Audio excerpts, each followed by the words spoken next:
Voilà, aujourd'hui on se retrouve pour une réalisation un peu particulière, qui reste quand même dans le domaine du bricolage. J'ai décidé de fabriquer une cage à poules. Une cage à poules, qu'est-ce que c'est? C'est un endroit où les poules vont se retrouver pour dormir ou pour pondre.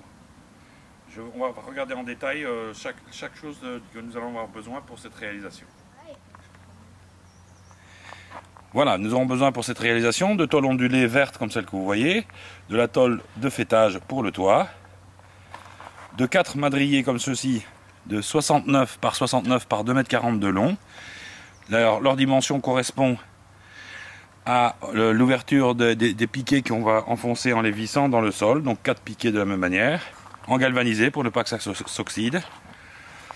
Des plaques métalliques inoxydables aussi en galvanisé pour le fond de la cage, là où les crottes vont tomber pour pouvoir le nettoyer facilement. Un panneau de plexiglas, quelques vis et charnières pour les portes pour fixer l'ensemble. Vous aurez besoin ensuite d'une quinzaine de lithos dimension 38 par 38 sur 2,40 m de long. Des planches qui servent d'habitude à fabriquer des volets, donc avec une rainure et un emboîtage. Ça va être pour la couverture de l'ensemble du poulailler, enfin de la cage à poules. Deux longueurs de 2,40 m de couvre-joint d'angle. Et puis évidemment, il vous faudra quelques outils, une perceuse, une visseuse, une scie sauteuse, une scie circulaire et une sérieuse boîte à outils parce qu'il y aura quand même besoin de pas mal de matériel. La première opération va consister à découper les 4 poteaux, ceux qui vont servir, on va dire, d'armature des façades avant et arrière. Là, j'ai préparé le travail. Vous avez d'abord 2 premiers grands poteaux, ceux-ci, qui vont être découpés que sur le côté haut, en biseau. Je vais vous donner les dimensions. Et 2 petits, donc vous allez chaque fois reporter cette opération-là 2 fois, pour avoir les 2 côtés, la face avant et la face arrière. Et les 2 petits. Donc comme je vous le disais, les 2 grands ne sont pas découpés d'un côté, de l'autre côté ils sont découpés. Alors nous avons pour la plus grande longueur 149 cm, pour la plus petite 145. Ça vous coupez 4 poteaux avec cette dimension-là. Ensuite vous coupez chaque fois 2 poteaux avec ces dimensions que je vais vous donner.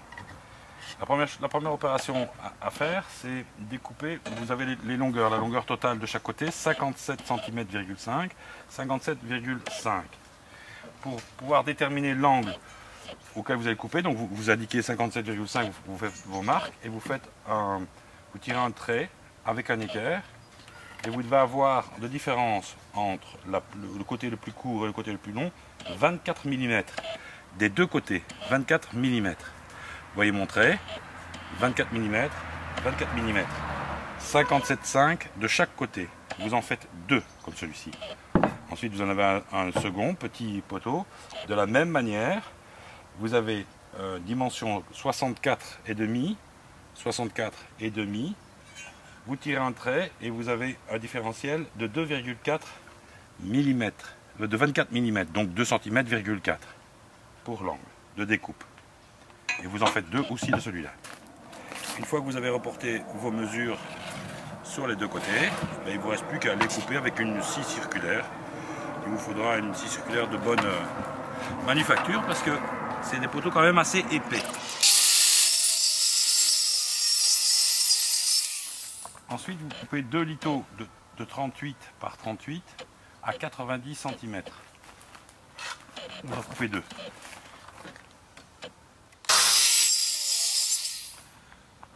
L'opération suivante consiste à percer des trous dans les madriers qu'on a découpés, ainsi que dans le petit tasseau là-bas. En premier, on fait donc 2 trous. Vous prenez une mèche de diamètre, moi j'ai pris 5. Je pense que c'est un peu gros, mais il vaut mieux comme ça, si on peut faire rentrer la tête lorsqu'on visse, c'est pas mal non plus. Et on perce en diagonale. Donc, vous voyez, je le prends de côté.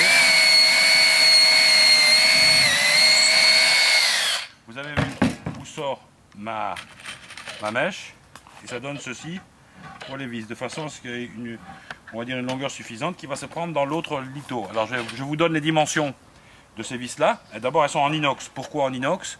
parce que ça va rester en permanence dehors. Un poulailler c'est comme ça, donc ça ne peut pas s'oxyder, il ne faut pas que ça rouille, donc il faut qu'elle soit en inox. C'est un peu plus cher, mais croyez-moi bien, vous y retrouverez. Les dimensions de ces vis, c'est 5 par 60. Ensuite, vous faites des traits en partant du bas donc de vos grands poteaux. Vous faites un trait à 40 cm, un trait sur le côté à 40 cm comme je l'ai fait là. Vous le reportez de la même manière en dessous. Vous prenez le lito que vous avez coupé à 90 cm. Vous le mettez en dessous du trait de 40 et vous le dessinez. Une fois que vous l'avez dessiné, vous opérez de la même manière, vous faites un trou, et l'avantage d'avoir dessiné évidemment la dimension de votre tasseau, c'est que vous allez savoir exactement où vous allez devoir percer pour transpercer le poteau, sans risquer d'être à côté de l'endroit idéal. Voilà. Vous voyez, ça vous permet de mettre votre mèche pile poil au milieu de là où vous avez dessiné. Enfin, il faut relever un petit peu. Tout ça demande quand même un peu de précision.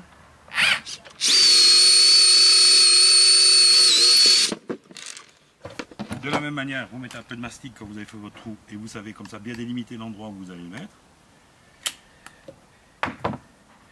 Et ensuite, même opération. Vous ancrez votre bois au bon endroit et vous le vissez.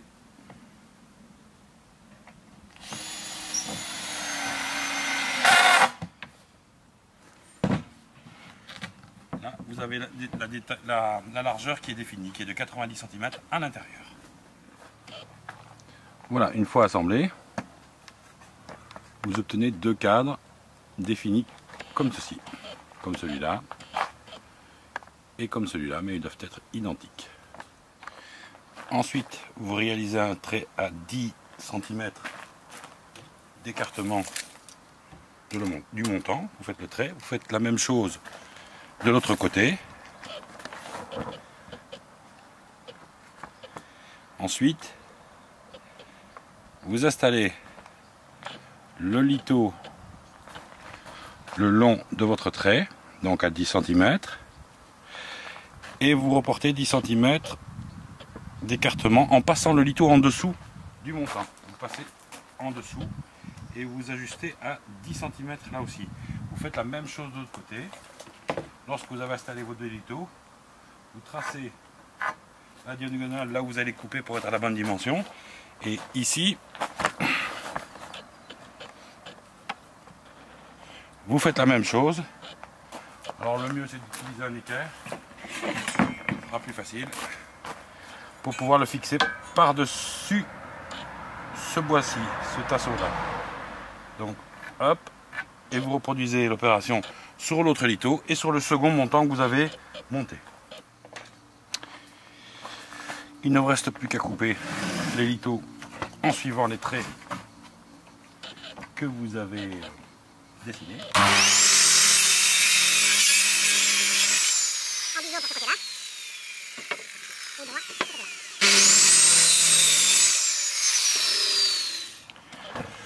Ensuite, vous posez vos lattes que vous avez découpées, donc en suivant les biseaux, vous les posez en respectant bien les 10 cm d'écart à ce niveau-là, et 10 cm d'écart ici aussi, avec le biseau que vous avez coupé. Vous les mettez toutes les deux, et vous les graduez, je vais dire, comme suit. 40 cm en prenant du dessus du lito là au-dessus, mettez 40 cm, et 30 cm pour le second, 35 cm pardon, pour le second trait. Lorsque vous avez fait ça, vous prédécoupez des litos, donc vous graduez des deux côtés. Vous déposez sur le dessus du trait, non pas en dessous, sur le dessus, vous déposez deux litos en suivant les deux traits que vous avez fait, et pour l'autre, le dernier, vous le mettez tout à la fin. Et en superposition comme ça, vous reproduisez les traits exactement. afin de pouvoir découper après ensuite exactement à la bonne dimension. Là, voici ce que cela donne. Posé sans que ce ne soit fixé, on est bien d'accord. Quand vous en êtes arrivé là, vous faites un trait sur la largeur des deux derniers tasseaux à 30 cm, de là à là, donc de l'intérieur à 30 cm, de l'intérieur à 30 cm, un tasseau, toujours pareil, de 38 par 38, vous le mettez, vous faites vérifier que ça soit bien à vos 40-40, que tout ça soit bien en place, là c'est bien sur les traits des 10 cm, et là vous faites votre marquage pour le découper là, et là nous avons réalisé en fait la trappe par où vous rentrez les poules. Voilà ce que ça donne une fois mis en place. Donc vous mettez ce tasseau ici à 30 cm à l'intérieur et vous dessinez, vous marquez l'emplacement. Évidemment il faut tenir vos tasseaux puisqu'ils ne sont pas fixés. L'opération maintenant consiste justement à les fixer. Là vous les marquez parce que maintenant vous allez devoir passer à la phase perçage. Et là évidemment il faut que vous soyez, comme tout le reste, assez précis. Et pour ça, il est préférable de marquer les endroits précisément.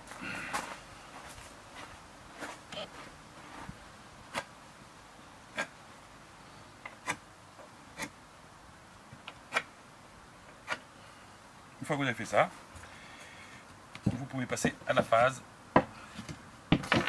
perçage. Vous êtes obligé de les décaler parce qu'évidemment comme il serre un petit peu, je suis resté en place quasiment, on va dire, de lui-même. Là vous avez le marquage de vos trois bois, vous savez où vous devez percer, vous reproduisez tous les perçages de partout. Lorsque vous percez votre tasseau de plus grande longueur, n'oubliez pas que le premier, celui qui vient se mettre là, il doit être percé un peu en diagonale. Vous ne devez pas le percer droit.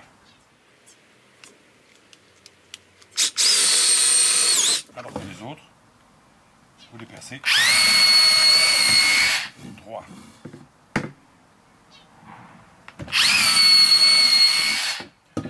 Vous ne perdez pas de vue qu'il faut percer cela dans dessous aussi. Vous en avez trois à percer en dessous.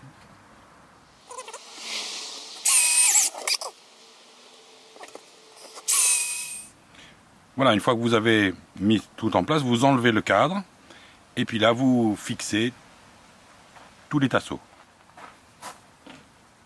Alors une fois de plus, moi je vous conseille de mettre un petit peu de mastic. Comme vous les avez marqués, c'est assez facile de savoir où il faut mettre son mastic.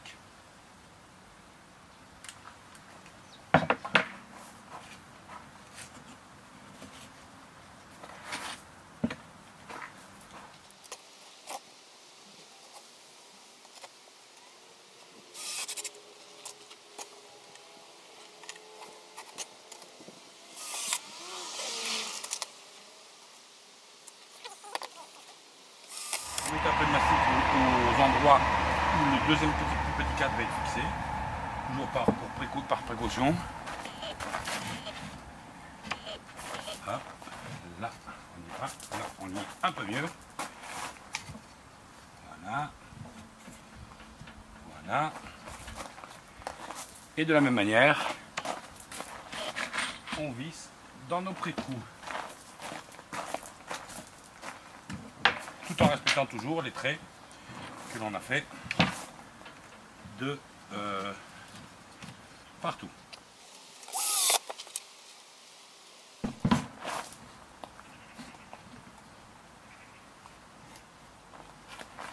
Là, vous avez un peu le mastic qui va un peu. Bon, là, c'est vrai que j'ai pas fait de pré-trou parce que je savais pas exactement où ça allait tomber. Mais bon, là, en le mettant bien dans l'angle, ça devrait pouvoir bien se passer. On va tenter le coup de ce côté-là, pour que vous puissiez voir. Quoique je vais percer avant, parce que sinon on va avoir encore des problèmes avec la tête de vis. C'est pas ça qui va nous prendre du temps, quoique là c'est plus délicat.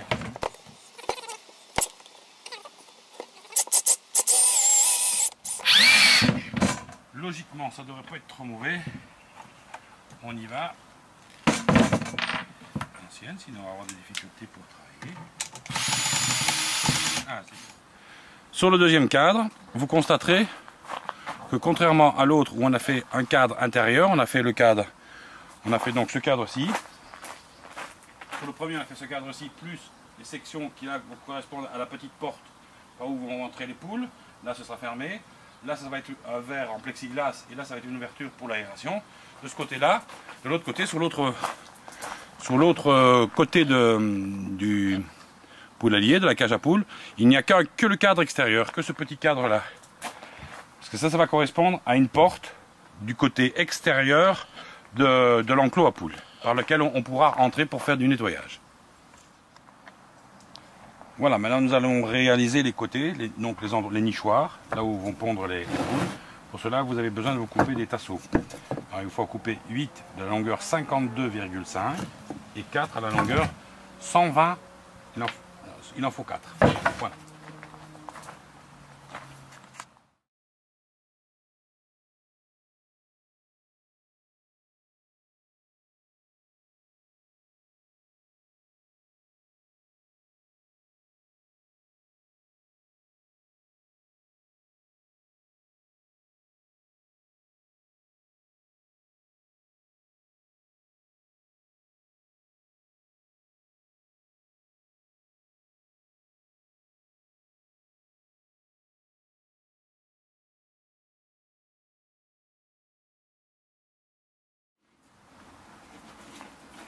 Voilà, une fois que vous avez percé vos trous sur les deux, comme jusqu'à présent, un petit coup de mastic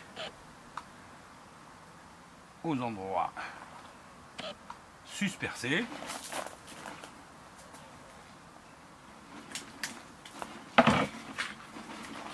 Et vissage.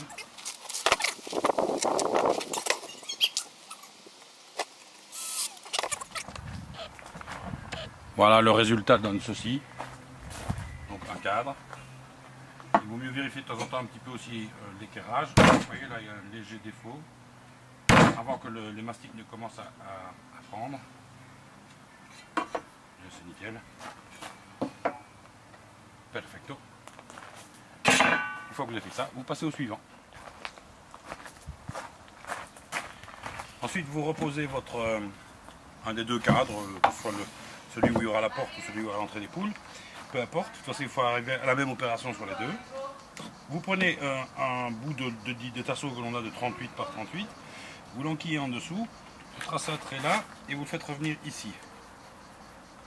De même, de ce côté-là.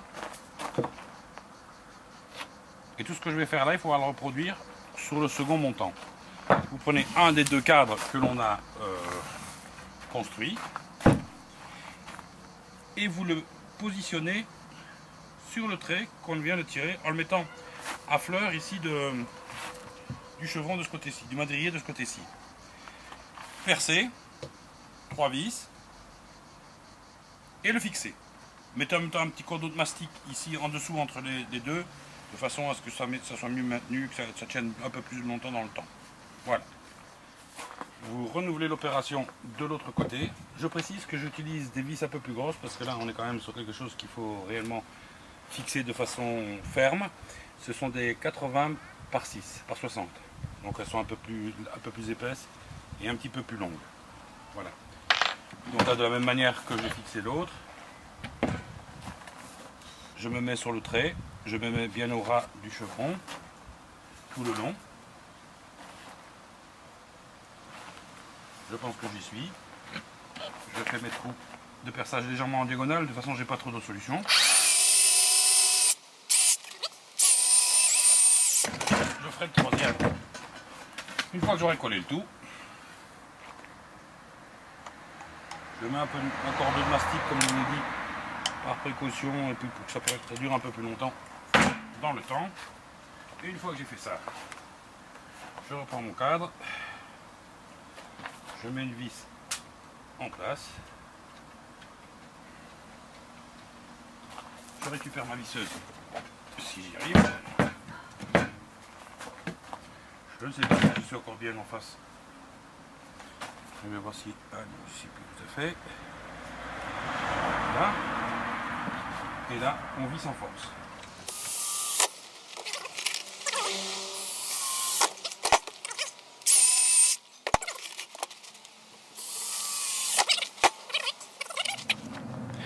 Voilà, ensuite vous assemblez le deuxième montant et voilà ce que ça vous donne comme résultat une fois tout ça assemblé. Maintenant ce qu'on va faire les nichoirs qui vont venir ressortir de chaque côté, 3 nichoirs de chaque côté, donc on va réaliser des boîtes nichoirs. Pour ce faire, nous devons réaliser 4 cadres faits de cette manière-là. Première chose, découper 4 tasseaux comme celui-ci à 45 cm de longueur, droit. Ensuite, le long, il fait, dans sa partie la plus longue, 56 cm, dans sa partie la plus courte, 54,5. Il faut en faire fois 4 ou 6. Ensuite, nous avons celui-ci, 31 cm pour la partie la plus courte, 33 cm pour la partie la plus longue, tout en étant droit en bas. Et pour terminer, celui-ci qui est en biseau. Donc on a 44 de chaque côté. Vous tirez un trait avec un équerre juste dans l'angle, là au bord de votre dimension à 44. Vous mesurez 22 cm et demi de là à là et vous avez vos traits de chaque côté. Et il fait 44 de largeur. Et normalement, si vous coupez juste, ça doit venir faire vos cadres et il faut les assembler. Les traits, mastic, vissage, assemblage. Par l'intérieur, vous utilisez la même technique. Vous vous mettez dans l'alignement de ce bois-ci. Prenez en fait ça c'est un trait. Faites ça en haut, faites ça en bas. Vous reproduisez ça sur ce côté-là et sur le côté droit. Vous percez des trous.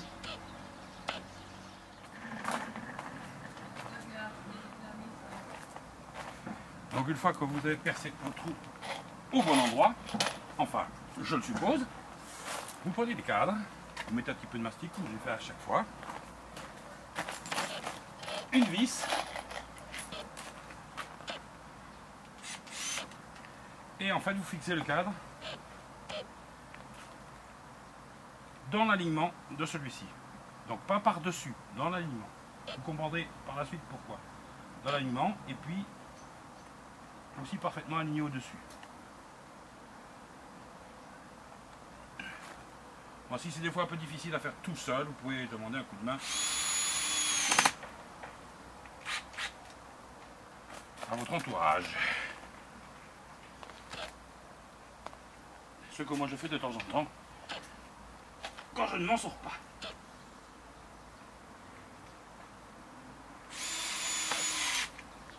Voilà. Et ainsi de suite pour les 4 cadres. Ça fait 76,5, du coup il va falloir couper 4 tasseaux de 76,5. Donc de la même manière que les fois précédentes, vous alignez le bois en façade et par rapport à l'angle saillant, vous faites un trait de l'autre côté et vous voyez que j'ai de la chance, je suis bien aidé. On fait la même chose avec le second, en dessous. On se met bien la fleur en façade. Attends, là tu n'y es pas. Voilà, mets-la bien, fais-la bien. Hop, là, attention.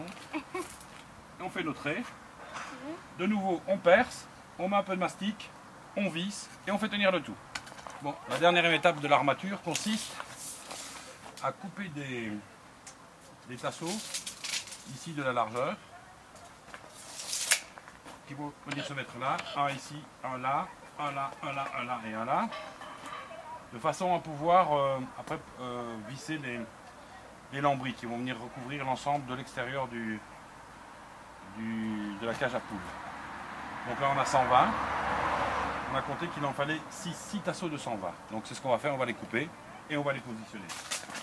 Après avoir coupé vos tasseaux à 120, vous percez des trous évidemment dans l'alignement. Et celui-là j'ai déjà placé pour qu'il lui il se met à ras de celui-là. Celui-ci se mettra à ras de celui-là. Ensuite un va se mettre là au-dessus à ras de ce tasseau-là et ainsi de suite. De façon. Utilisez évidemment des vis adaptées un peu plus longues. Là, il faut passer à travers ces chevrons Ils sont même un peu plus épais que les tasseaux. Voilà, pour finir l'ossature, on va mettre une traverse ici pour rigidifier un peu l'ensemble. On va mettre des lattes pour couvrir tout l'extérieur, pour ne pas que ce soit trop dans le vide. On va renforcer en mettant une traverse ici que vous mesurez, fixée par le haut et fixée par le bas pour finir. Une de chaque côté. Voilà, une de ce côté-ci, une de l'autre côté. Maintenant, nous allons passer à la réalisation des fonds des pondoirs. Pour ce faire, on va découper dans une planche, en l'occurrence celle que nous avions pour travailler. Nous avons pris les mesures, les dimensions ici du fond. Je vous conseille de prendre les mesures du vôtre plutôt que les miennes sans les vérifier, parce que selon comment vous allez installer vos tasseaux, ça peut différer d'un centimètre ou deux. Donc là, en largeur, j'ai 84,5 et 51,5 en profondeur. Donc je vais reporter ça sur ma planche.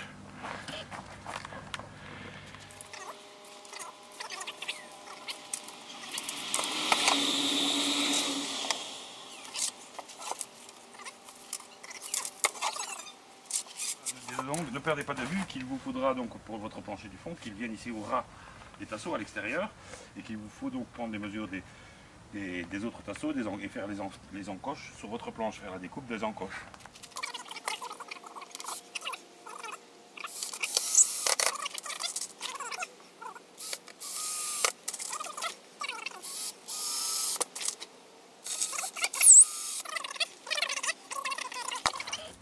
Maintenant, on va passer à la fabrication du tiroir. Alors, tiroir, qu'est-ce que j'entends par tiroir? C'est un tiroir qui va faire toute la largeur de la cage et qui va aller jusqu'au bout. On mettra deux rails, deux guides en bas après. C'est un tiroir qui va pas être très épais, dans lequel on mettra d'abord une planche en bois et par-dessus cette planche en bois, une plaque métallique. Ça servira à pouvoir d'abord enlever au moment où on voudra nettoyer et nettoyer facilement toutes les fientes, les crottes de poules, parce que sachez que les poules vont passer une bonne partie de leur temps dans la cage à poules et c'est là où elles vont faire leurs besoins. Donc il faudra quand même nettoyer régulièrement. Donc ça pourra faciliter le nettoyage en l'enlevant et en pouvant gratter sur la truc métallique, sur la plaque métallique. Pour ce faire, on prend donc les mesures, longueur, largeur, qu'on va reproduire sur notre planche, la fameuse planche qu'on a utilisée pour faire les deux pondoirs. On va prendre la même planche pour faire le fond du tiroir. Lorsque vous avez découpé votre planche de fond du tiroir, vous coupez dans les tasseaux toujours de 38-38 en vous servant donc de la planche que vous avez découpée. Deux litos, tout ça va être sur l'intérieur, donc ça va venir à ras de la planche. Coupez vos deux grands litos, vous prenez la mesure pour les deux en largeur. Pour me rappeler exactement de là où il vient, je fais toujours des traits moi pour que ça corresponde, que je sache que celui-là correspond à là. Ça me facilite le repérage, on va dire. Là. Il y a toujours à ce que ce soit bien mis. Voilà.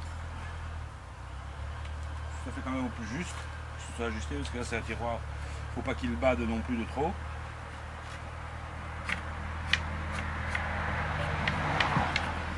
Voilà, là il ne vous reste plus qu'à les couper.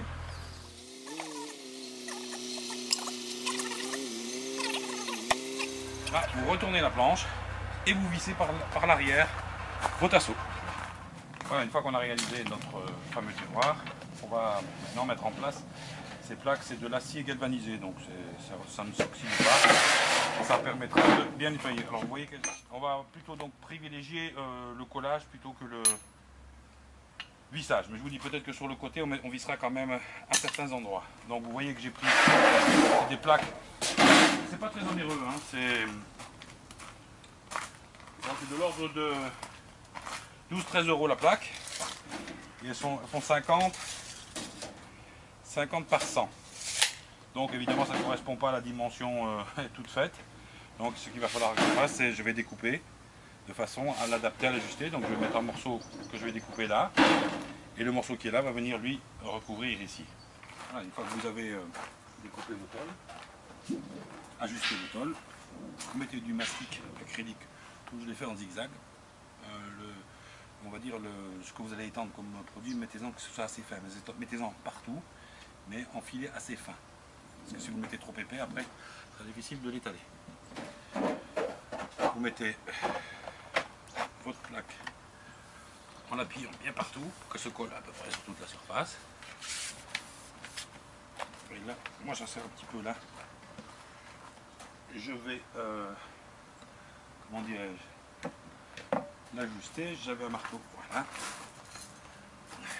Comme c'est une tôle assez souple, ce qui est assez fine, ça me permet de lui faire prendre la forme que je veux.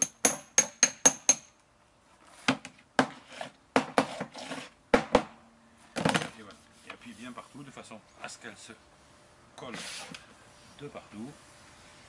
Voilà, la seconde. En la mettant bien contre.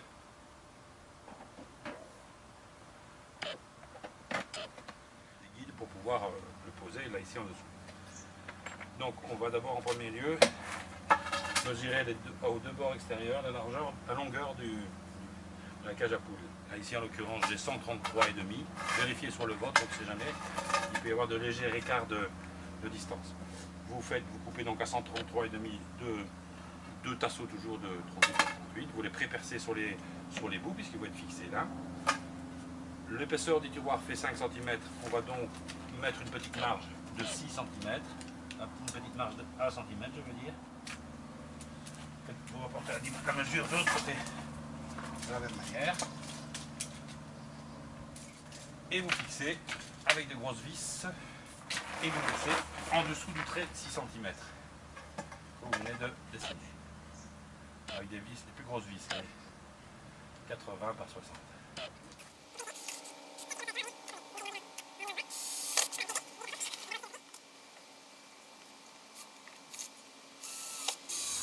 Par contre, j'ai l'impression que ça va être peut-être un petit peu trop souple. Donc je vais essayer de trouver après une solution pour mettre une cornière métallique qui viendra en dessous et là en dessous. On va faire ça après. Vous mettez le même guide de l'autre côté. Donc afin de renforcer un peu le guide que je trouve un peu fragile, le guide qui va supporter le poids du tiroir, mais aussi du métal et des fientes futures, me semblait un petit peu souple. Alors j'ai décidé, je n'avais pas prévu, mais de rajouter au moins 2 équerres métalliques à chaque côté. Elles font, je n'avais pas prévu, mais elles font 50 par 5 cm par 5 cm.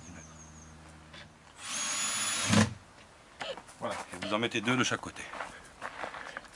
Voilà, une fois que vous avez renforcé vos guides, il ne vous reste plus qu'à mettre le tiroir et vous voyez, ça glisse parfaitement. Ce sera très utile pour le nettoyage. À l'arrière du tiroir, lorsque vous l'avez bien mis à ras, de façon à ce qu'il s'arrête là où vous le désirez, mettez 2 vis, mais de bonnes vis en butée à l'arrière. Pourquoi 2? Parce que comme il est un peu lourd, le tiroir, il vaut mieux prendre 2 précautions plutôt qu'une. Vous faites ça des 2 côtés. Logiquement, avec de bonnes grosses vis pas très longues, ça devrait largement suffire. Voilà, maintenant nous allons commencer à couvrir l'extérieur de la cage à poules. Pour ça, je vous ai dit, j'ai pris des planches qui servent à fabriquer des volets. Donc elles s'emboîtent, il y a une rainure et un emboîtement. Elles font 12 de largeur. Elles font 2 cm d'épaisseur. Et elles font, je crois, 2,40 m de long. Je prends mes dimensions, on va dire de mon premier côté.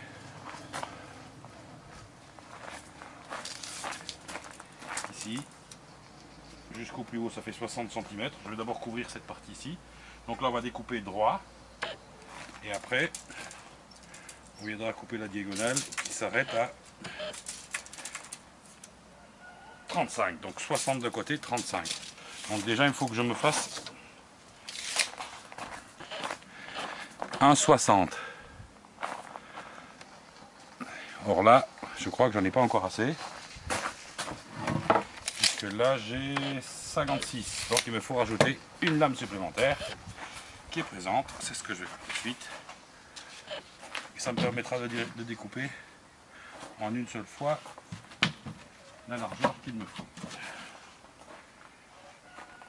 Veillez à ce qu'elle soit bien enclenchée, surtout bien alignée.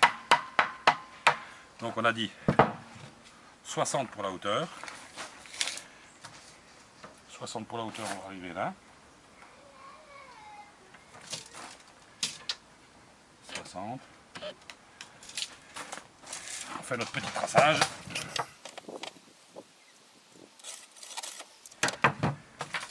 On va mesurer notre largeur.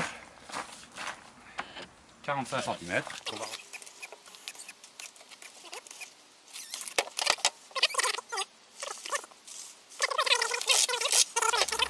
Voilà, avant de commencer à fixer le premier panneau, faites ce que j'ai fait à chaque fois, en l'occurrence un petit cordeau de mastic acrylique, c'est pas cher et ça permet de garder en bon état tout ça beaucoup plus long. Quand vous mettez les panneaux, juste avant de les mettre, vous donnez un petit coup de ponçage sur les angles, ça fasse un peu plus propre. Alors vous mettez évidemment le côté rainurage plutôt vers le haut, ou quand il pleuve, si vous mettez le côté rainurage celui-ci vers le bas, quand il va pleuvoir, on va le laisser. Alors on va l'appliquer en débordant vers le bas très légèrement, à peu près régulièrement d'1 cm, et on va y mettre une première vis.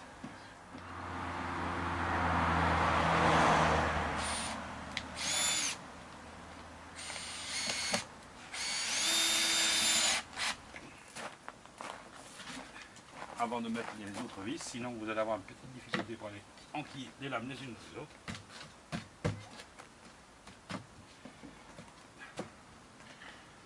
Voilà. Comme je vous l'ai dit, l'ajustage n'est pas d'une grande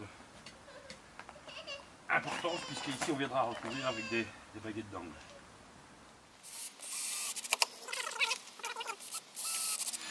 Voilà, et ainsi de suite. Quand vous allez arriver à celle-ci, par l'arrière, vous dessinez votre découpe et vous les découpez, puis vous continuez de déposer. Avant d'en terminer avec la couverture de l'ensemble de l'extérieur de la cage à poules, il vous faut réaliser la porte. Alors la porte, vous prenez les dimensions longueur, largeur, hauteur et vous enlevez 1,5 cm, aussi bien sur la hauteur que sur la largeur. Vous fabriquez des cales, comme ceci, en les découpant simplement avec votre scie. Quand vous avez réalisé votre cadre, qui se réalise de la même manière que tout le reste, hein, juste avec des vis, vous calez votre cadre en introduisant les cales que vous êtes conçus, de façon à ce que ça reste en place le temps. Alors pour quelle raison est-ce qu'on laisse un espace? Ben, c'est simple, parce que là, de ce côté-ci, il faudra bien que la porte se ferme. Si vous trop serrez, ça ne fermera pas. Et de l'autre côté, parce que nous avons des charnières.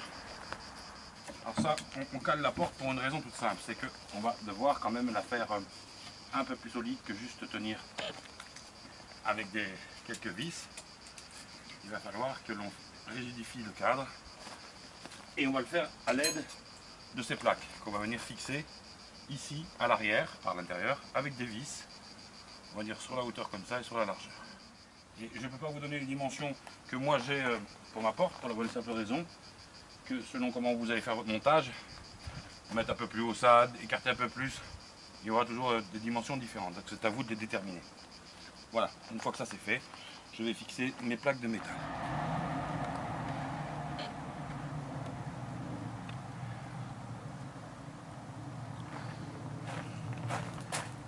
Une fois que vous avez mis vos deux plaques métalliques en haut, vous mettez deux équerres tels que ceux-ci, avec 6 trous, que vous vissez aussi, tout en maintenant la porte en place avec ses cales. Vous prenez vos deux charnières, vous les mettez en face en mettant bien la partie proéminente au centre, là où il y a un léger creux, et vous les dessinez et vous les fixez. Alors vous les dessinez parce que si vous les faites bouger, au moins vous avez l'endroit où elles doivent être, en conservant la porte avec son ouverture et son joint égal à peu près partout.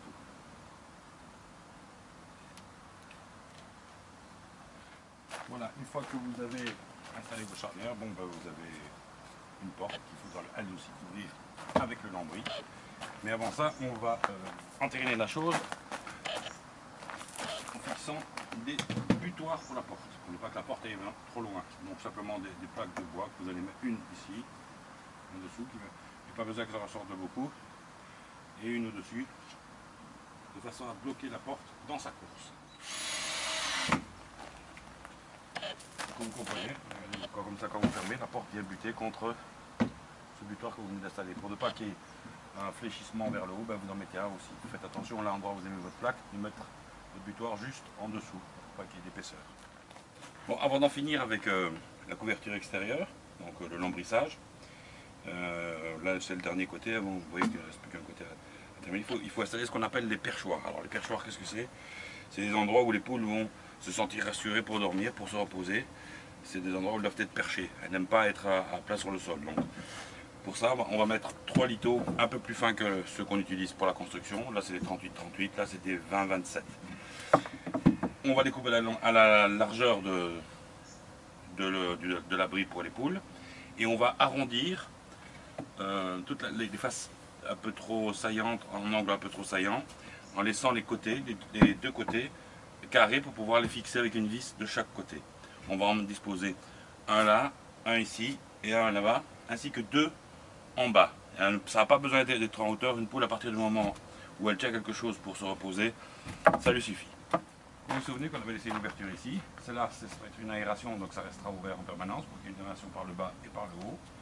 Et là, on avait laissé une grande ouverture qui va servir à mettre un plexiglas qui donnera, parce qu'il faut quand même que les poules sachent que le jour se lève ou que le jour s'abaisse, et il faut leur laisser donc une ouverture avec de la lumière. Il faut que ça soit au moins un petit peu éclairé. Elles aiment bien le sombre pour pondre, mais il faut au moins un minimum d'éclairage pour qu'elles sachent l'heure plus ou moins qu'il est dans la journée. Donc pour ça, on a pris une plaque de plexiglas. Le plexiglas, c'est un genre de verre en plastique. On va donc prendre les mesures haut et bas et on va découper un morceau du panneau. Voilà, après avoir reporté vos mesures, le plexiglas ou la pluglace, ça se coupe au cutter. Ça se fait relativement bien. C'est un genre de plastique alvéolaire. Il n'y a pas donc de difficulté particulière, hormis qu'il faut un petit peu assister. Et donc cette plaque va se mettre à cet endroit-là. Alors pour la faire tenir, on va évidemment mettre des petits tasseaux de chaque côté. Le voilà mis en place, débarrassé de son film protecteur. J'ai mis un peu de mastic autour avant de mettre les lithos pour que ce soit étanche, voilà, qu'il n'y ait pas de passage d'eau. Alors quelques petits conseils lorsque vous lambrissez votre face côté pondoir. À cet endroit-ci, ne commencez pas par les lattes des côtés, commencez par celle-ci l'entière. Après vous descendrez avec celle-là et vous montrez avec les autres. De plus, à l'endroit de la jonction du pondoir et de la cage, il vous faudra faire des encoches parce que ça va être l'endroit qui va recevoir les charnières pour le couvercle des pondoirs, pour pouvoir l'ouvrir et aller chercher les œufs sans difficulté, sans déranger les poules. Et vous le faites d'une hauteur de 4 cm, de façon à ce que la planche descende un peu et que vos charnières prennent bien sur le bois et non pas juste au bord. Si vous les laissiez comme ça, vos charnières seraient fixées vraiment sur le bord, tout au bord de la panne, et ça ne tiendrait pas très solidement. Vous constatez qu'ici, vous voyez, il n'y a pas de suivi dans l'alignement, on va dire que ce n'est pas parfaitement aligné. Il vous faudra, avec un rabot électrique, évidemment, raboter la surface de façon à arriver dans l'alignement de ceci, parce que votre couvercle, il faut qu'il se referme sans laisser d'espace ici qui pourrait laisser passer trop d'air ou des animaux non acceptables avec les poules. Voilà. Vous remarquerez aussi à l'endroit de la porte, bon, j'installe un petit verrou, j'ai biseauté les pins, les lambris de couverture des deux côtés, de façon à pouvoir ouvrir la porte. Si je les avais laissés droits, là on ne pourrait pas ouvrir la porte, ça gênerait pour l'ouverture. Donc là j'ai dû les chanfreiner de façon à ce qu'on puisse ouvrir. Voilà, il vous faudra le faire à chaque latte vous aussi.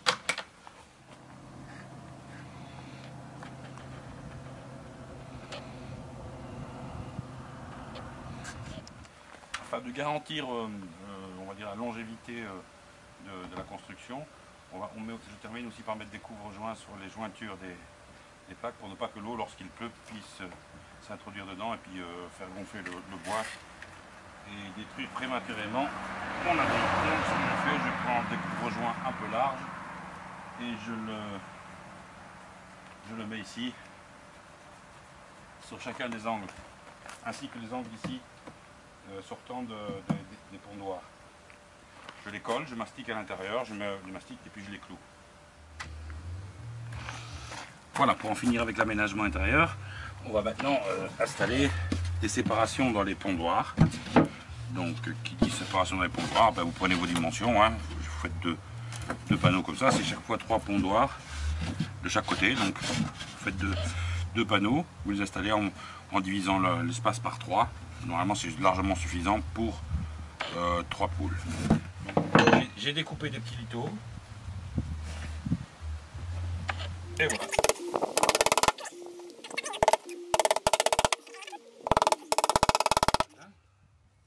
Je prends une des deux plaques que j'ai pré-découpée évidemment. Voilà, je l'aligne bien et je mets le second litho de l'autre côté que je viens clouer bien contre.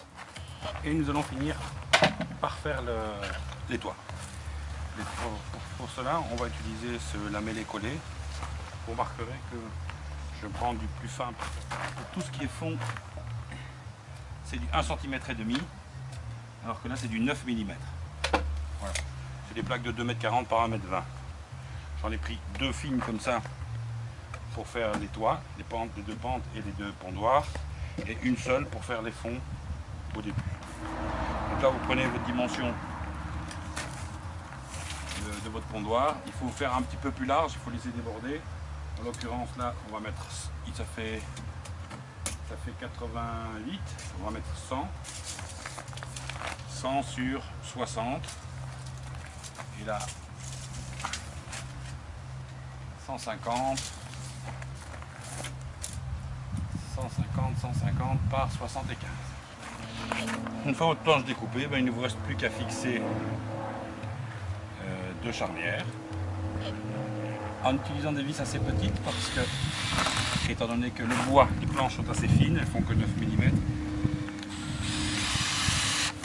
faites attention de bien utiliser des vis adaptées.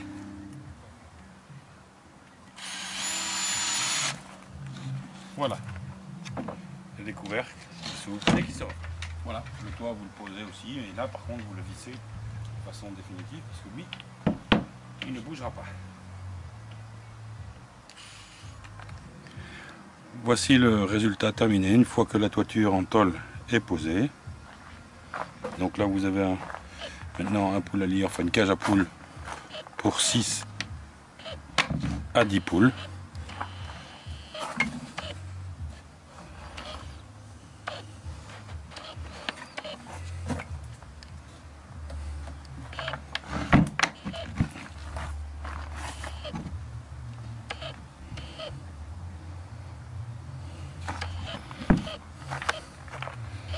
Sans oublier la petite rampe d'accès qui fait bien. L'aération à l'étage avec la zone fenêtre pour laisser passer la lumière. C'est fini. Voilà, donc vous la voyez terminée. Là j'ai mis 2 couches de lasure dessus pour une finition impeccable. Donc vous voyez, ça donne un joli résultat. En plus c'est tout à fait montrable. Je vais donc faire ensuite une vidéo qui va venir après celle-ci, dans laquelle je vais démontrer comment on réalise l'enclos dans lequel vont vivre les poules autour de cette cage à poules. Et vous voyez les 4 pieds métalliques que je vous ai montré au début. Je vais vous montrer comment on les installe. Ça se met en dessous, de façon à ce que le bois ne touche absolument pas le sol et que ça puisse tenir pendant quelques années.